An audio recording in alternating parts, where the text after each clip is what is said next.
এবার আপনারা দেখেন যে আমি এখানে ডেটা মেসেজের টাইটেলই কেন পাঠাবো, আমি অন্য কিছু পাঠাইতে পারতাম। ফর এক্সাম্পল আমি ধরেন এরকম হতে পারতো না যে ডেটা মেসেজে আমি ভিন্নভাবে কোডটাকে করবো, অন্যভাবে ডিজাইন করবো। আমি চাচ্ছি আমার এই যে স্যামসাং ডিভাইস, এই স্যামসাং ডিভাইসে ইউজারকে আমি এমন কিছু তথ্য পাঠাবো, ফর এক্সাম্পল যে একটা নাম্বার পাঠাবো এবং একটা মেসেজ পাঠাবো এবং ইউজারকে কমান্ড করবো যে ওই ফোনের ব্যাকএন্ড থেকে যাতে ওই নাম্বারে, ওই মোবাইল নাম্বারে একটা মেসেজ, টেক্সট মেসেজ চলে যায় ইউজারের অগোচরে।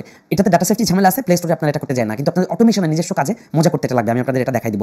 সো তখন কি করবেন বলেন তো? এখানে দেখেন টাইটেল, এভাবে আমি কিন্তু আরো অনেকগুলো তথ্য দিতে পারি এবং এই ডাটা মেসেজটা যখন আপনি জেসন ফাইলটা তৈরি করবেন, মনে রাখবেন সবসময় শুধু লাস্টে যে কমা হবে না, বাকি সব আপনি 100টা তৈরি করেন, 100টা মেসেজ আপনি এখান থেকে পাস করেন, প্রত্যেকটা কমা দিবেন, লাস্টে যে আর কমা দিবেন না, ঠিক আছে? এভাবে আমরা PHP তৈরি করি। সো আমি যদি এবার বলতে চাই যে নাম্বার, ফর এক্সাম্পল নাম্বার, অথবা একটা প্রথমে অ্যাকশন নেই, SMS অথবা অ্যাকশন নামে আমি একটা ডাটা তৈরি করলাম, অ্যাকশন।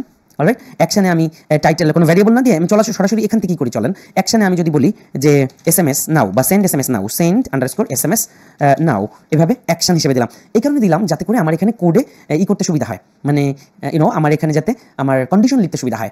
অ্যাকশন সেন্ড SMS নাও। এবার যদি আমি বলি টু নাম্বার বা নাম্বার যদি বলি, একটা নাম্বার দিয়ে দিই ফর এক্সাম্পল। সো এখানে টাইটেল না দিয়ে ফর এক্সাম্পল নাম্বার, একটা নাম্বার দিয়ে দিব।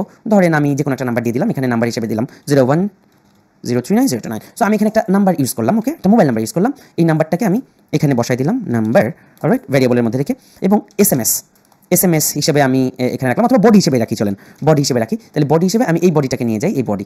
বাকি এই টাইটেল, এই দুটো আমাদের দরকার হবে না, লাস্ট দুইটা। তাহলে কি হবে বলেন তো? একদম শেষ কমাটা আমরা কেটে দিব, তাই না? প্রতিটা কমা দিয়ে। তাহলে কি হচ্ছে বলেন তো? ডাটা মেসেজে এবার আমি আসলে এই PHP ফাইলের মাধ্যমে নোটিফিকেশন চ্যানেলে ইউজারকে কিছু তথ্য পাঠাচ্ছি। সেটা হচ্ছে অ্যাকশন সেন্ড SMS নাও। অ্যাকশন কি এর আন্ডারে সেন্ড SMS নাও হলো ভ্যালু, নাম্বারের আন্ডারে এই নাম্বারটা হচ্ছে ভ্যালু, বডির আন্ডারে এই লেখাটা হচ্ছে ভ্যালু। ভালো হচ্ছে ভালো থেকো, আকাশের ঠিকানায় চিঠি লিখো, এটা বডির মধ্যে চলে আছে। তাহলে এইভাবে যদি আপনি একটা প্ল্যানিং করেন, তাহলে এই জায়গায় আপনার প্ল্যানিংটা কিরকম হবে বলেন তো? আপনার এখানে আসবে প্রথমে আপনি অ্যাকশনকে ধরতে পারেন, string action equal to get action, তাই তো? কারণ কি বলেন তো? কারণ এখানে আপনি জানেন যে আপনার PHP থেকে একটা অ্যাকশন আসবে, একটা নাম্বার আসবে, একটা বডি আসবে। সো আপনি অ্যাকশনটাকে ধরলেন, আপনি বডিটাকে ধরলেন, একই সাথে আপনি কিন্তু নাম্বারটাকে ওখানে ধরে নিতে পারেন, সেটা হচ্ছে নাম্বার। অলরাইট, সো এটা হচ্ছে আমার নাম্বার। তাহলে আমি তিনটা তথ্যকে ধরে রাখতে পারি। সো এবার আসেন, যদি এরকম হয়, if action not equal to null and action contains, যদি এই নির্দিষ্ট লেখাটা কন্টেইন করে, ফর এক্সাম্পল সেন্ড SMS নাও, এই লেখাটা যদি কন্টেইন করে, তাহলে কি আমার আসলে কন্ডিশনটা দিতে অনেক সুবিধা হলো। কারণ একটা গুরুত্বপূর্ণ কাজ আমি ব্যাকএন্ডে করতে চলেছি। একটা আমার ফোন থেকে, এই স্যামসাং ফোনটা থেকে আমি অন্য মানুষকে মেসেজ পাঠাতে চলেছি টু সার্ভার কমান্ড। তো খুব গুরুত্বপূর্ণ একটা কাজ। সো আমি এটা জাস্ট অ্যাকশনটা নিলাম এই কারণে যাতে আমার কন্ডিশনটা সেট করতে সুবিধা হয়। সো এবার আমরা এখানে যদি এমন কিছু কোড লিখি যে অমুক নাম্বারে, এই নাম্বারে একটা SMS পাঠিয়ে দাও এই ফোন থেকে, তাই না? এই ফোন থেকে, তাহলে কিন্তু ঘটনাটা অন্য দিকে ঘটে যায়। সো আমি আপাতত এটা না করে চলেন দেখি কাজ করে কিনা, আমার অ্যাকশনটা আসতেছে কিনা, নাম্বারটা আসতেছে কিনা, বডিটা আসতেছে কিনা। সো আমি জাস্ট নোটিফিকেশন চ্যানেলে টাইটেলের জায়গায় দেই নাম্বার আর বডির জায়গায় দেই বডি, ওকে। দেখি নোটিফিকেশন চ্যানেলটা কাজ করে কিনা, কারণ আমরা তো কোডে পরিবর্তন করলাম। চলেন এই নতুন কোডটা আমরা রান করি আমাদের স্যামসাং ডিভাইসে, এবং আমরা টোকেনেও স্যামসাং ডিভাইসের টোকেন ইউজ করি আমাদের PHP কোডের মধ্যে। দেখি আমাদের এই তথ্যগুলো আসে কিনা। কারণ আপনাদের মনে রাখতে হবে যে আপনি মাই ফায়ারবেস মেসেজিং সার্ভিস জাভা এটার মধ্যে কোড লিখতেছেন, এটাও আপনি এর প্রোগ্রামার, আপনি প্ল্যানিং করে করতেছেন যে আপনি আসলে এক্স্যাক্টলি কী কাজে এটাকে ইউজ করবেন।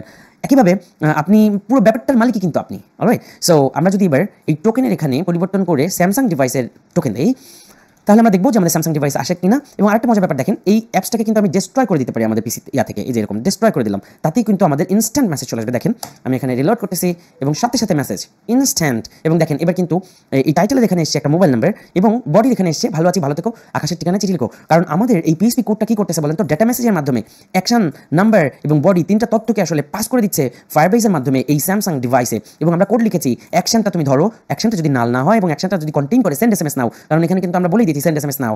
সো তাহলে তুমি এই ঘটনাটা ঘটাও, সেন্ড নোটিফিকেশন। তো নোটিফিকেশন তো দেখা গেল, কিন্তু আমরা চাচ্ছি ব্যাকএন্ডে এই নাম্বারে, এই মোবাইল নাম্বারে, এই বডিতে যা লেখা থাকবে সেই SMS-টা সে পাঠাবে। সো আমরা পরবর্তী লেকচারে এই SMS এর ব্যাপারটা নিয়ে একটু দেখাই দিব, যাতে আপনারা অটোমেশনের কাজে এই ব্যাপারগুলো, এই কনসেপ্টগুলো কাজে লাগাতে পারেন। আমরা পরবর্তী লেকচারে এটা দেখবো। ইন দ্য মিন টাইম এই লেকচারে PHP কমান্ডের যতটুকু শিখলেন, আপনি PHP ফাইলটা ডাউনলোড করে নেন সাইট থেকে, এবং অফকোর্স PHP ফাইলটাকে বুঝে আপনি আপনার মতো করে নোটিফিকেশন চ্যানেল তৈরি করে আপনি আপনার ফোনে অথবা টেস্ট ডিভাইস অথবা ইমুলেটরে নোটিফিকেশন পাঠায় স্ক্রিন রেকর্ড করে আমাকে দেখান আপনার স্টুডেন্ট আইডি হ্যাশট্যাগ সিজন 2 এবং হ্যাশট্যাগ আপনার হোমওয়ার্ক নাম্বার 2121 এটা সহ অবশ্যই গ্রুপে পোস্ট করে দেন। দেখা হচ্ছে পরবর্তী লেকচারে।